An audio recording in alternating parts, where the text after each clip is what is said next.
Hi, my name's Anusha. I am a vlogger and I have just finished a burden project.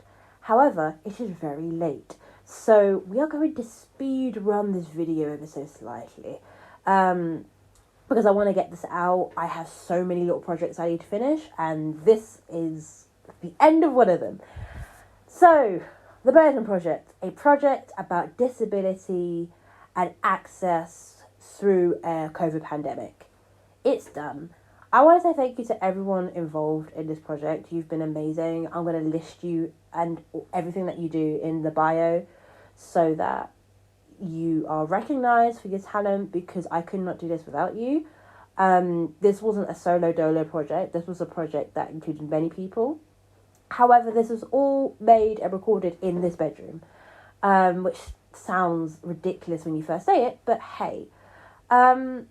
But I also want to kind of reflect and give advice to shielding artists about how can you make a video whilst you're shielding? How can you make a project while shielding, I should say. But I'm going to go through some of the things that I've learned so that you don't make the mistakes that I do. Okay, so speaking of space, 1, you are going to need space to make a music video. Making a song, you don't really need a lot of space, but you do need a bit. But making a music video, you need space. I live in an apartment that is small.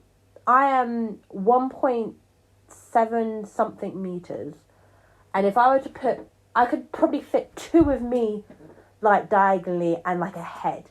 So let's say I live in a 5 meters by 7 meters apartment, which is tiny, and I made a music video, which you would think I would be happy about, but 1, the housing crisis in the UK is terrible, but 2, it's just not. It is really hard. It is really hard to make a video in a confined space. And the reason for that is it's not just you and a camera. It's you and a camera and some lights and props if you have them. It's also makeup. That takes a bit of space. I didn't have a lot of outfits, but if you have outfits, that's something to consider. The set design, all of that really matters when you are making a music video. And I just don't think people realise that when you're a shielding artist, if you are a poor shielding artist, then you don't have access to a lot of space, resources, or people. So it just meant that I'm having to make a music video in a really small space. I did it, but it was hard. Thing number 2, and this kind of follows straight on, be inspired. Because I had to make a music video in a small space, I had to get really creative with some of the shots, because even the shot with me just looking straight at the camera with like a glossy face, that could have been done a lot simpler, but I wanted to change the lighting every so often. I wanted to have different facial expressions, and that was inspired by Lord, the tennis court video. I remember this time. There's also a shot of me in the toilet. There's a shot of me in the shower using this camera, which is a very shitty camera. There's also shots of me like moving around and working with my body. That was inspired by FK Twigs. I think watch a lot of music videos that you wouldn't usually watch, and you can start making ideas for your music video, which is really cool, which is very, very cool. But that's going to go on to my next point. You're going to have to change things on the fly. This happens with every sort of music video, don't get me wrong, but especially when you're working by yourself like me, you end up having to just change everything because you're realizing your limitations. Originally I thought I was going to have be able to change the lighting on the fly and just get a really clear shot. But halfway through, I was like, I don't know how to do this. Also, the song changed. The song was originally just a piano ballad, and then I started just adding things and adding things and adding things, and it started to become a little bit more rockier. I was like, ooh. But then I realised that it wasn't going to be as rocky as I thought. So when it came to shooting the music video, the idea that I had for it was completely different. Originally it was going to be like The News by Paramore, if you know that video. It's a very good video. But then I was like, it doesn't really fit. So I had to kind of chop and change things. But then also it meant that there were certain bits I could just kind of slot in.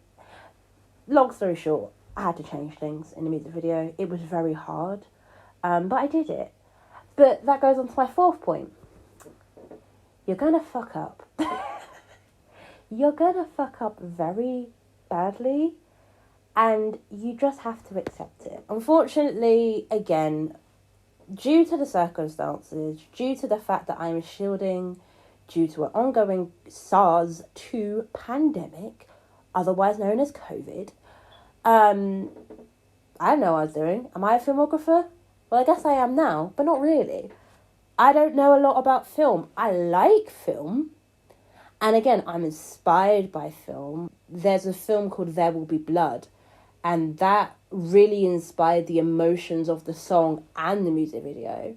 But again, what did I know? But basically, how can you know if you're doing it right if you don't fuck up? You know? So I just had to remind myself, Anusha, your film is not going to be nominated for a BAFTA. At the end of the day, I just needed to get the video done. And it is hard to sort of accept failure or accept changes when you're doing stuff like this, because you want things to turn out right, especially when there are people doting on you. You know, like I said, Youth Music were really kind enough to give me money for this, and I wanted to make them proud. I wanted to make you lot proud. So it is disheartening when you realise something's not going to work out, or there's a certain shot that's not going to work. But then that goes on to my last point, which is you can't do this alone. And this is where I'm going to get a little bit on my soapbox and say that it's really unfair the way that children creators have been treated during this pandemic. I am so blessed to know someone like Dory who was able to edit this music video, which obviously can be done remotely. And it just meant that there was like a huge weight lifted off my shoulders, and I could just know that this music video was going to come out really cool, right? But the thing that really upset me, probably throughout this whole project, is so many little things are made harder when you don't have someone to help you. I just recorded something for a performance that's tomorrow. Well, it's November 1st today, so this is coming out probably Friday. So yeah, anyway, the performance is tomorrow. Basically, I had to record the performance by myself, and that was fine. But something that should have taken about 2 hours took 5. Because it was makeup, set design, costume design, video editing, being the camera person, being the sound person, sound tech, making sure that, me, the talent, is warmed up and ready and what have you. Making sure that I'm eating between, which I didn't do much of, and then I forgot my tablets, and it was a whole thing. There's so many extra steps you have to do, and it feels so ableist because, the reason I'm in this situation in the first place, the reason why children creators are in this situation in the first place is because the general public, the government, insert people here, refuse to take infections seriously. And that's kind of what I want to sort of end with, is that we need community. And I promise this is not like, if you're in the Black community, you know that on Twitter there's always a tweet that circulates every 3 to 5 business days of what happened to the community. I truly do believe that there are a lot of people who are in this music business, industry, whatever you want to call it, for clout. And I don't mean this well, actually I do, because I'm an anti-capitalist. But, yeah, people are in this for clout, they're in this for capital. But because of that, what happens is that the individualistic nature of the music industry, or the sort of segregation that happens when you prioritise middle-class people, when you prioritise those who have the most resources and capital, those who get left behind,